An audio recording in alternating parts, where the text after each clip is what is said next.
if I speak without this, can you hear me? I prefer to because I really feel very nervous about it.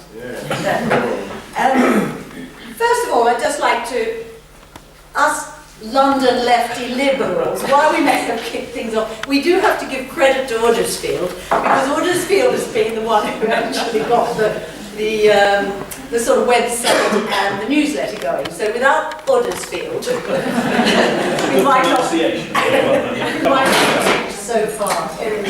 Apart from that, I think Gareth has been a lot too generous to me, because in fact it's Jeremy who's really been doing all the work in Brussels and running around with British in Europe, which has been absolutely invaluable. What I'm going to talk about is much more of what's happening here in Italy and what we're going forward to see, most likely after the meaningless vote that's going to happen, we think, next week. Whilst I'll make a quick reference to a couple of things under the withdrawal agreement, mainly I'm going to talk about what the Italians have said to us so far about where we will be the 30th of March in the event of a no deal. Under the withdrawal agreement, we will of course be retaining most of our rights as residents and right to work and so on. There are details, but predominantly it's not really going to be very difficult. The one point I would mention is that under the withdrawal agreement, each country had, each of the EU 27 could decide whether they would go for a system for, in a sense, re-registering us that was more like the nightmarish, tortuous applications that the Europeans had to do in England or in Britain for settled status, where you have to prove your residence and all sorts of things, or they could go for the declaratory system. Thankfully, the Italians, being good Italians, have said, no, that's far too much trouble, we'll go for the declaratory. So it's under Article 18.4 of the withdrawal agreement. We will move through into our new status with some form of declaratory system where you use your existing certificate of residence and so on to then just be re-entered under the new status. So that's not an issue. The one thing that we all will lose under the withdrawal agreement is freedom of movement. I don't want to actually go into that in any detail at the moment, but that has been a big issue, a big problem all the way through, and British and Europe particularly have been fighting very hard to try and get that accepted, that we should retain it. So far, no deal. What the Italian government did tell us, and I'm very pleased to be able to say we have this on the 20th of December, this confirmation that it in fact won't be illegal on the 30th of March if there is a no deal. Because until that moment, we were literally going to lose all our rights. We were going to become illegal residents with no rights at all.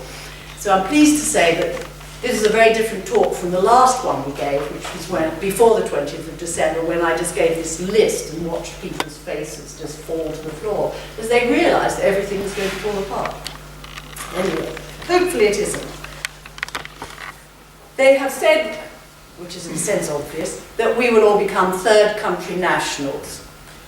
Now that's obvious because Britain's left, we're no longer EU citizens. But what they did say, and this is very much following the line that has been put out from Brussels, that they want to try to establish our residence here and our rights here under an EU directive, which is the Third Country Nationals Long-Term Residence Directive. People are making notes. It's the Directive 2003/109. They assured us when we met them in December in Rome that they would want to slot us into that with no need for two of the main conditions that third country nationals have to have in order to get that long-term residence. That is health insurance and proof of minimum income levels. They said we won't be looking for that. What we still don't know, and this is part of the work we're going to be doing hopefully over the next couple of weeks, talking to them further, is whether we're going to have to meet some of the other criteria for that. And that is One, any absences from the country of more than 6 months in the last 5 years means that you can't get your long-term residence. And perhaps the most killing for most people is any cumulative absences from the country of 10 months in total in the last 5 years. You can't get long-term residence. That's under the EU directive. We still don't know what the response of the Italian government is to that for us here, and whether they're going to require that to be met as well.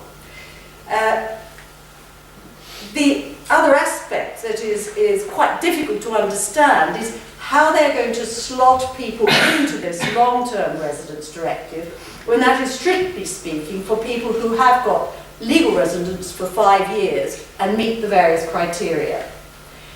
So how it's going to apply to people who have got residence of less than 5 years, we still don't know. And so that, as you can imagine, there's a lot of work to be done. What we did have were these statements, well, we're not going to require people to have health insurance, we're not going to require people to prove minimum income levels.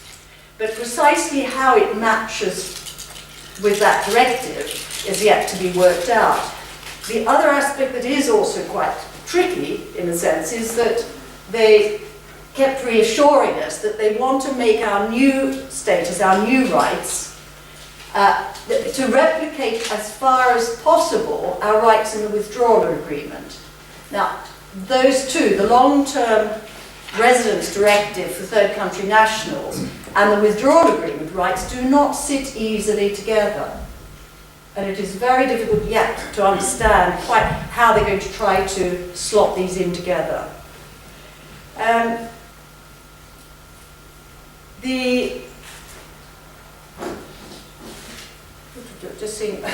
Sorry, I'm just looking at my notes. In relation to some of the other aspects, for example, anybody who applies for residence now, if you haven't applied, we urge you must apply before the 29th of March. Anybody who applies for residence now and who is not working will have to show health insurance, or if they have an S1, if they're a pensioner, they can acquire an S1, which acts like health insurance. Now, the other thing that is normally required when you go along to ask for residence, you have to show that you have either some property or you have a place to live, so whether it's a registered legal rental agreement or actually you own a property, they require evidence of that, as well as the health insurance and minimum income. Now, whether what the government is doing, and this is a bit of speculation on my part, whether what they're thinking is that those who are applying for residence and have not yet had 5 years will already have their health insurance because they've had to have it when they go along and apply for their residence certificates, as well as the minimum income and somewhere to live. And therefore they haven't thought through the problems, because one of the issues is that particularly for anybody who's a pensioner or not working, not actively working, the S1 will cease to exist because it is a European, part of a European system of agreement, and Britain will be outside. So we don't know whether Britain is prepared to keep the S1 going, which means essentially paying for the health care of those who come fall within it, or not. So all of these things are still to be sorted out, as well as obviously discussed with the Italian government. When it comes to things like working, they have assured us that nobody will have to stop working on the 30th of March, whether it's a deal or a no deal. You'll be assumed to be able to keep working. We will have a transition period in the event of a no deal of between 6 and 9 months.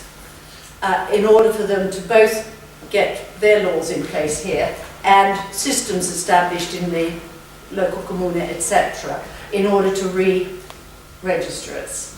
So there will be a period in which they have, if you like, guaranteed to us, but we don't quite yet know how it's going to work, that we can all stay and continue to work and access health care as we have previously, but then at the end of that, we still don't know quite where we fit into the various pictures. So that is basically what we're going to be working with them on. But the other thing that we will possibly lose, under the long-term residence directive for third country nationals, there is a right of freedom of movement within Europe. Unfortunately, the directive also says, and I think it's Article 13 of the directive, says that if you get a more favourable deal as a third country national from the country you're resident in than that which is provided under the EU directive, you lose your freedom of movement rights.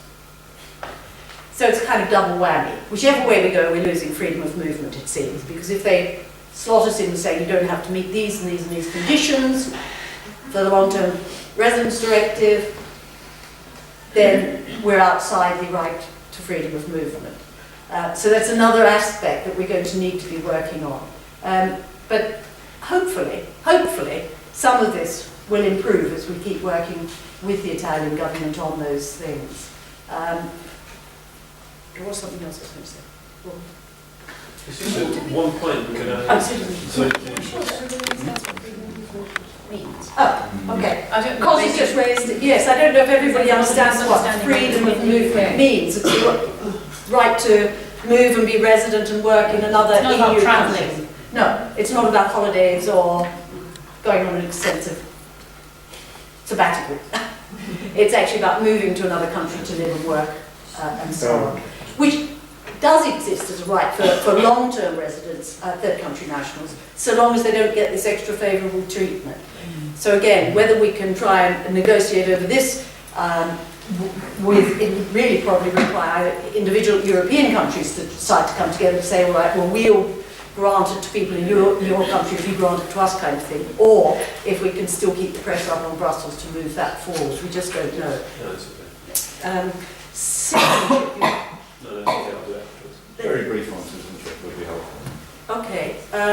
Citizenship, what we know at the moment is anybody who has applied for citizenship or an application that's made between now and the 29th of March, you will be considered on the basis of the existing EU approach, which is 4 years residence in Italy, and your application will continue to be viewed on that basis. Thereafter, it is most likely it will be 10 years residence, which is what the extracomunitari has, the 10 years residence requirement, before you can make the application. The other things that we do know from the Decreto Sicurezza of last October, there is now a requirement, which wasn't there before, for a language test. Whether that will be applied to people whose applications have already been put in, probably. We don't know. We're not sure. The last point on citizenship is that the applications that have already gone in, unfortunately, they no longer have a 2-year period in which they're supposed to process your application. They can take up to 4 years. And that applies across the board, whether you are getting your applying for citizenship on the basis of marriage or residence. So it's now, they can take 4 years. The other, just briefly for those who might be applying on the basis of marriage, there was the previous right for the, what was it? Silenzio assenso. A silenzio assenso, which was that if after the 2-year period you didn't get a response about your application, you could automatically demand your citizenship. That has been gone. It never existed for those who applied on the basis of residence. That was a kind of myth that was floating around the, I said British community, maybe the others as well. It never existed, but now that's also been removed for those applying on the basis of marriage. I think that's all. At the end, we will have the chance, hopefully, for people to talk, to ask questions that about particular circumstances they have. The one thing I just like to re-stress, I've sort of alluded to it, anybody who has not yet got residence, please apply. You must apply before the 29th of March. If your application has not been processed, that doesn't matter. We've been assured by the civil servants, if you like, that anyone whose application has been put in before the 29th of March will be considered within the category that will slot into the new status. Anybody who doesn't have residence will not. So they would be having to meet whatever extra-communitary, third country national requirements there are for visas, permits, work permits, etc. So get the application in, keep a photocopy of it. If you can send it by email, it depends on your commune whether they accept it. If you can send it electronically, do it through the PEC system of It has to email. go through PEC because Yeah. it's registered. So then it's registered. If not, if you post it, a raccomandata, Come ricevuto di ritorno. con ricevuto di ritorno, it's really important you keep a record that you have made the application. So if your commune, which like ours doesn't do any of those things, photocopy it all and make sure you either get a receipt from them or ask them to make some sort of note on your photocopy of your application that you have submitted to them on that day. So it's before the 29th of March. So anybody you know, tell them, get registered. This may be a silly question, but are you using residency and citizenship as the same thing? No, completely different. Residency is the right to live here legally, and its citizenship is applying to become an Italian national. That's quite separate, different. So are you using residency and carta di soggiorno as the same thing? Because residency is attestato di soggiorno, because residency is just a procedure with your local commune. Exactly. Whereas attestato di soggiorno is a permit to stay in the country, and it's given by the commune, but it's a different. We have an attestazione permanente. There are two different types of residence. Residency, I don't think. Yes. Yeah. There are two different residencies. There's your attestazione di soggiorno, which is your original beginning, day 1 to year 5. Then there is, after that, if you wanted to apply, it was never obligatory in Italy, so a lot of people have been here 20, 30 years and have never done it. You have the right as an EU citizen to apply for the long-term permanent residence, which is different. But they're only concerned now that people are legally resident, because we do know that one of the problems is there are an awful lot of people who have never registered as resident. With open borders, you can come and go and come and go and come and go, and nobody notices. So that's the important message on that. But there will be time at the end to ask questions. Everybody wants questions now. Maybe you can just clarify the point made over here. Is there anything that you said is going to make a difference for people who have permanent residence as opposed to the people who are still in the first 4 years? Permanent residence? Possibly. Yes, that's one of the conundrums, one of the problems we have of understanding how the government are saying they will use as their base, as they have been encouraged to do so by Brussels, the TCN, Third Country Nationals Long-Term Residence Directive. But that only applies to people who have been residents 5 years. So the problem we have is understanding that's what they want to use as their framework. How are they proposing to adapt that or use it for people who have not been resident for 5 years? And that's why I mentioned that even under existing rules as an EU citizen, you do have certain requirements to meet: the health insurance, or working pay, all of the income levels, and having somewhere to live, yes. So it could be that they see that as being wrapped up, but we need to work on that a bit more. It's the crossover between the two. It's exactly the same for EU27 citizens living in the UK. The pre-settled and settled status. Hardly any of whom ever register Yeah. for permanent residence, because and in fact we don't even need to register for residence to begin with, other than just letting your council know that you were there and maybe putting your name on the electoral register, but there's no formal residenza. Yeah.